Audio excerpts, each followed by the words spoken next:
Ayan. Talaga naman todo bigay po ang Llanera.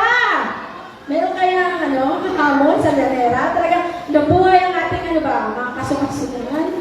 Kasi naantok na daw lahat sa kailangan, magising-gising. May napansin ako sa unang kanta no? Binuksin niyo ba yun sa edad ni Tatay Frank? Hindi naman siguro tayo. Kapisado mo ba yung kanta yun? Sino pa kanta na? Si Good Charlotte ba yun? Talagang nakakamiss yung mga old Tagalog songs na Tagalog Christian songs, di ba? Kasi ngayon puro mga modern English yung songs. So anyway, maraming pong salamat. Isa pa nga pong palakpak para sa Llanera. Ayan, maraming salamat po. Todo bigay. Ayan, kakatang pag-uwi ko, todo bigay ang marinig ko. Ayan. At dahil po dyan, tadako naman po tayo sa Karanglan.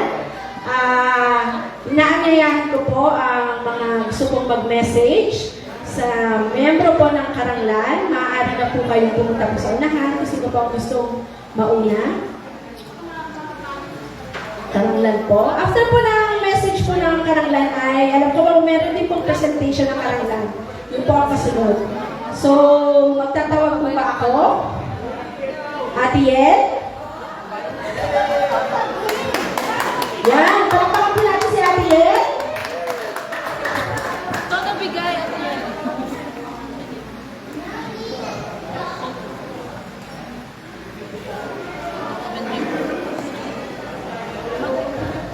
Ayan, ang paboritong ako, hindi naman ako. Napamangkin! Paborito nga ba? Paborito nga daw ba? Sige po, magandang hapon sa bawat isa. Hindi man lang kagad ako, kakaroon kasi presentation. Ayan, so, si Kuya Frank, si Uncle Frank, at saka si Auntie Flore, kasi pamangkin na nila ako. So, na-speechless ako. Ba't ako na-speechless? Sabihin nga muna natin, okay, bigyan muna natin sa yung Frank. Sa letter F, ano yun? Ha? Yes, Frank talaga. Letter F. For Frank, ano ba? Father, ano ba? Faithful. Ano ba? Funny. Funny daw. Sino patawag ka? Ayan, so, ano yung kasabihan na trademark ng Tatay Frank? Ano yun? Bagting na! Okay, bawal ang late. Nakailang bagting na ako. Sa simula pa lang, napabagtingan na talaga ako. So, but it's with love. Talaga naiintindihan ko yun. At lumago tayo, di ba? Dahil sa bagting na nagmamadali tayo. So, it's good to be disciplined with a father na talagang faithful na Frank pa. Okay, so, letter R. Wow, galing mo ba yung effort? Yeah! Responsible. Ano pa? Letter R. Ha? Reliable.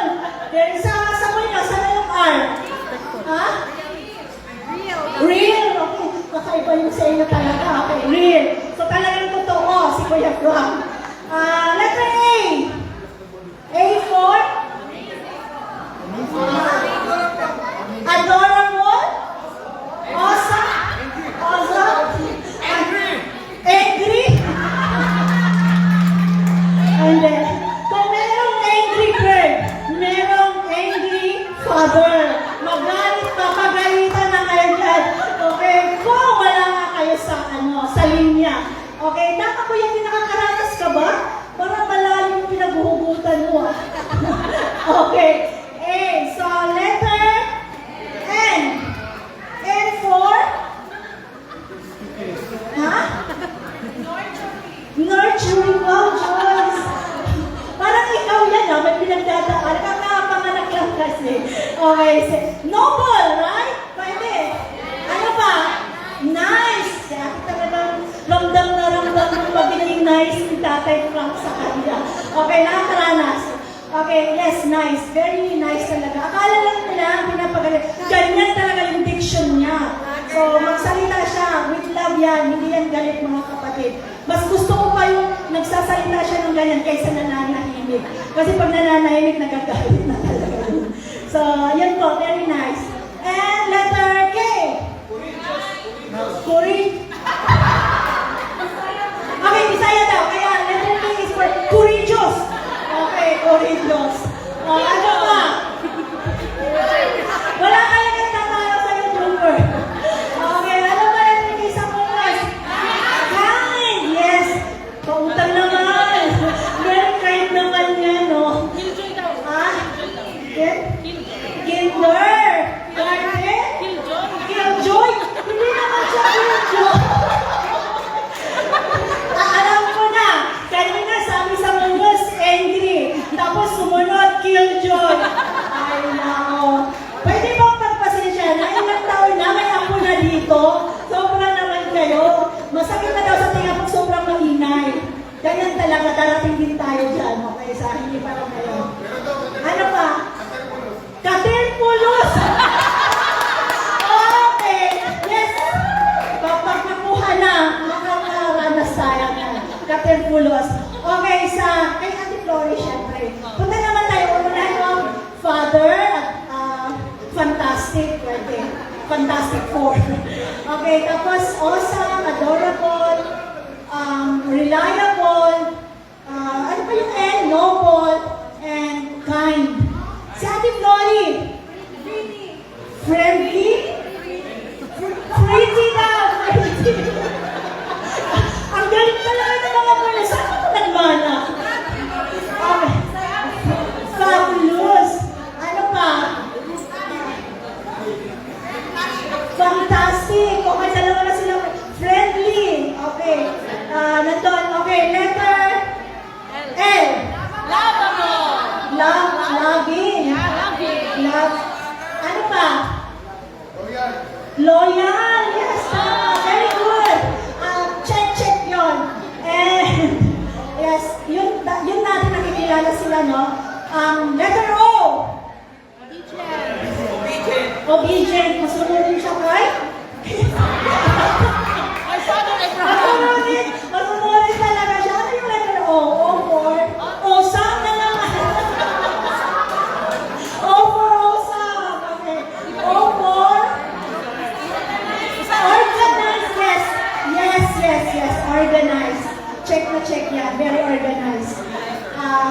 Yes, I know, Auntie Flori, very organized. Letter R. Responsible. Yes, I like that. Very check na check talaga siya bilang isang nanay, bilang isang worker, sa lahat talaga. Very responsible. Letter I.